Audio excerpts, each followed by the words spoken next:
Hi folks, this is all the fruit, and I don't understand why the ice cream bean is still almost unknown in Europe, while in Latin America it's really a mainstream plant. There are about 500 known species of Inga or ice cream bean. A lot of them are being used for their tasty fruits, which people say taste like ice cream. A lot of them are being used for landscaping, for timber, and also for just creating biomass. Biomass for so many different things. You can run it through a power plant. You can run it through your animals. You can just chop down the branches and let them lie around on the ground to fertilize your land. It is a big nitrogen fixer, and to improve the structure of the soil. Wonderful, super useful plant. And here in the orchard of Flavours, a giant fruit collection in the south of Portugal. One of the biggest food tree and fruit tree collections I've seen anywhere in the world. Here they are using different Ingas extensively. They are mostly using Inga edulis, like most Ingas, most mainstream Ingas will be called Inga edulis. We don't always know if it's true edulis, but that's how they sell most Ingas. You know, when the orchard of Flavours got created here 6 years ago, the land was pretty barren. And so they needed something fast-growing, nitrogen-fixing, soil-improving, and if it's something crazy and edible, even better. So they planted a lot of Ingas, mostly Inga edulis. Let's see when this tree was planted. Very interesting that they have the date when each tree was planted, because otherwise you wouldn't believe that. This was planted 5 years and 3 months ago. And look at the size, thicker than a human leg. I'm sure you have pruned it a couple times. Yes. You have pruned it a couple times, and it's big and beautiful and hanging full of fruits. But those don't look like they are ready to eat, right? They need a bit longer. Well, we'll find some others soon. If you look around the orchard of Flavours, there are good-sized Inga trees here and there. They stop the wind, they stop the strong sun in the Algarve, which is supposed to be the sunniest place in Europe. Yeah, they provide mulch and nutrients, and of course they provide the tasty ice cream beans. But we don't only have Inga edulis here, we have at least 10 different species of Inga. I guess there is maybe no place in Europe with such a number of species, right? Probably not, yeah. Amazing. Here, Miguel Cotton, the founder and manager and gardener of the Orchard of Flavours, is giving me a ripe ice cream bean. Yeah, for me they don't look so much like ice cream as like cotton candy. They also remind me more of cotton candy.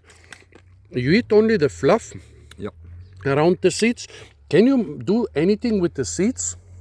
I think you can roast them and then they can be eaten, but not with all the Inga species. But there are quite a few Inga species whose seeds are eaten roasted.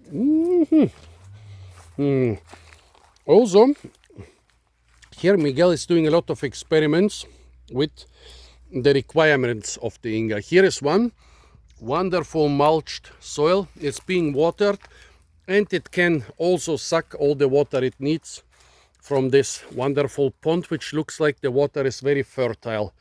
He says that they can even grow in waterlogged ground. The roots don't rot, but he's also experimenting with them in the most horrible soil conditions he can find around here. This Inga sessilis here was planted in July of 23, and while it has no fruits right now, in 2024 it gave fruits. Look at that, it's already over 4 meters tall, big crown. Miguel says it was a tiny tree when it was planted, and now it's so huge despite being pruned a lot, especially on the lower branches, flowering like crazy. So in 2026 it will probably give an insane harvest. Here we have Inga Föli. When was this planted? In April 23, and it's already well over 4 meters. Big leaves. All the Inga species and many other plants here come from seeds from the German website Exoteninsel. I knew that they have a lot of crazy tropical and subtropical things, that I always wondered what people will do with them in cold Germany. But apparently, yes, you have to bring them here to Portugal. Here we have Inga Pequena. Is this really the Latin name? Inga Pequena sounds very Spanish. I mean, okay, most of them grow in... I should have mentioned SP Pequena. But is Pequena the variety or the species, or...? It's an unknown Inga. Yeah, well, with 500 species and so many varieties and hybrids. But this is a crazy one, very small, growing in a creeping fashion. So Miguel is hoping that it might help cover the ground instead of growing up high. Growing very quickly and apparently producing a lot of pretty small fruits. And here is Inga spectabilis, a very big Inga. Here we have Inga spectabilis, very big Inga. What is big? The pots? The pots, it's for sure 60 centimeters. Oh wow, nice. Sure. Yeah. But those here are even bigger, you said. Much bigger, much bigger. 80 centimeter pots, an unknown species from Peru. However, Miguel says it's not the winters that give it trouble, but the hot summers. I mean, it's grown here in the sun without any protection. Do you have more seeds so that you can plant some in the shade or something? We still have 2 plants in the propagation center. Ah, wonderful. So that, we can maybe find a better location next year. And produce giant Inga pots. Yeah.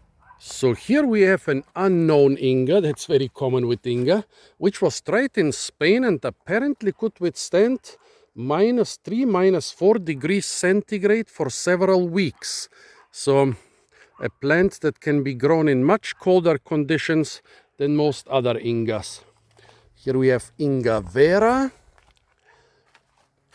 Also some beautiful broad leaves. Inga vulpina, quite small and hairy leaves, looking very different from the other Ingas. What did you say that this is the small pink Inga? Yeah, this is a dwarf pink Inga. The dwarf pink Inga or hairy Inga? This is correct here. So Inga SP, so Pequena is probably like the variety name, the trait name. Yeah. Here this one is already starting to creep on the ground.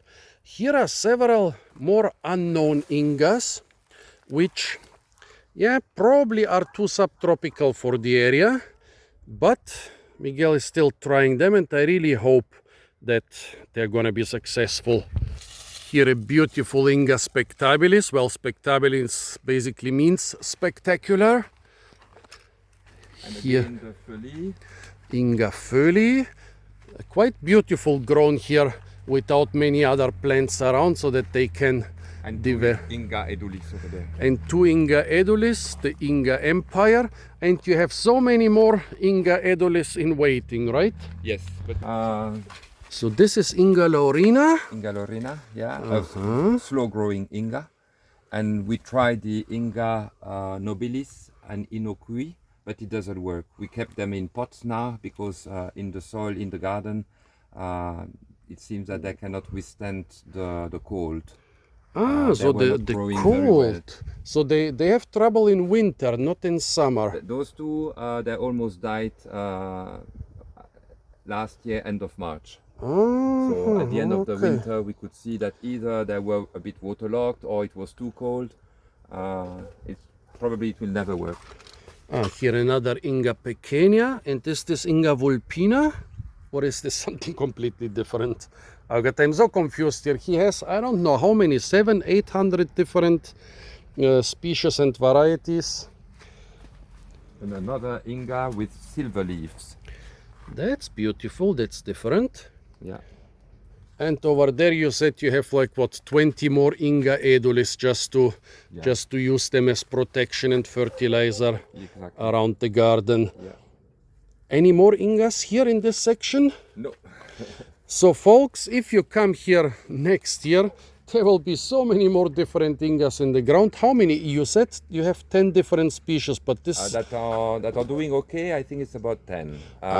We still have 3 or 4 new species, sometimes unknown, but we still don't know whether they will be growing well here. So at least 14 different species, 10 of them growing well, several producing tasty edible fruits. Folks, if you come to Portugal and don't visit the Orchard of Flavours, it's your own fault. I cannot help you. My advice would be definitely visit it.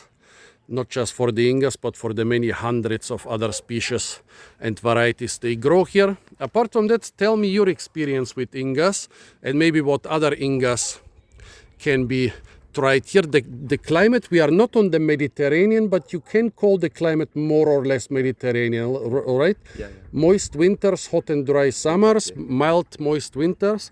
Tell us what we can grow here. Apart from that, stay tuned for so many more fruit videos from the beautiful and incredibly fruit-rich Orchard of Flavours. And of course, don't forget to like, share, comment and subscribe.